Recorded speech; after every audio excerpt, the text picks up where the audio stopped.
Trump to fail?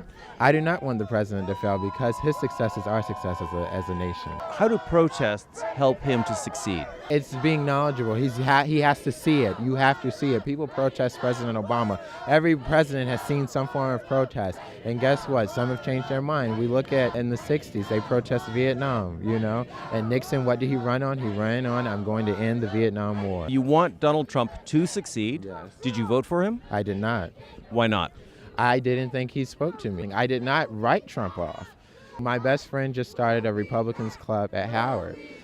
I consider myself a moderate, but when you look at his words and how he talked about people, I just couldn't see that being my president. I'm out here to, support the people, support getting a nominee that's going to represent this country and not elected officials who just kind of want to choose whatever they think is right, but is not really. So, I think there's a large hand of corporations in our democracy these days, and that really, hinders the process of the people's voice. And I think that there's not enough representative of the population. Should no corporation just be a person? No.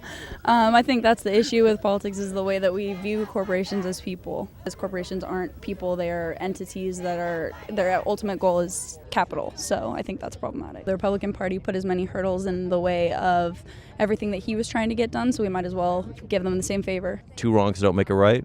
Yeah, I guess that's kind of contradicting myself, but I think that we don't need another Scalia replacement. We need someone who's going to bring a more even balanced perspective, and everyone Obama brought up to the table was completely shut down, so I think why not do the same for Trump? So you knew who the Supreme Court justice was going to be before you got on the airplane? No, actually I didn't. I think what's wrong with his point of view, it's not Republican, it's not Democrat, it's just he's not even really a Republican. He's just him out for himself. Okay, so there was this guy named Bernie Sanders. This guy named Bernie Sanders, sir. He was not a Democrat before he started running for the Democratic nomination. He was an independent. So he wasn't really a Democrat, was he? No, he wasn't. He's a socialist Democrat, and that's fine. And I think what's wrong with a typical politician is that they're caught up in corporations and big business and understanding that the United States has a lot of interests in things that it shouldn't, whereas Bernie Sanders was more about the people, about what's important to the people. But unions are embedded within corporations. If you didn't have corporations, you wouldn't really have unions. So what's wrong with corporations? We're going to have our big, strong political influence on whatever decisions we want to make. Mitch McConnell was disgusted that President Obama was trying to expand Medicaid. Who in the last 20 years did the largest expansion of Medicaid? Well, you know the answer. Go ahead. You can say it. Who put those 7 countries together as the restriction? Who did that? It was the Obama State Department.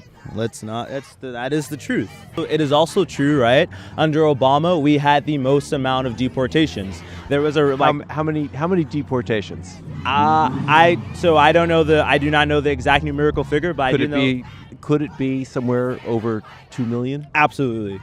Under the Obama administration, quite a bit of people were deported.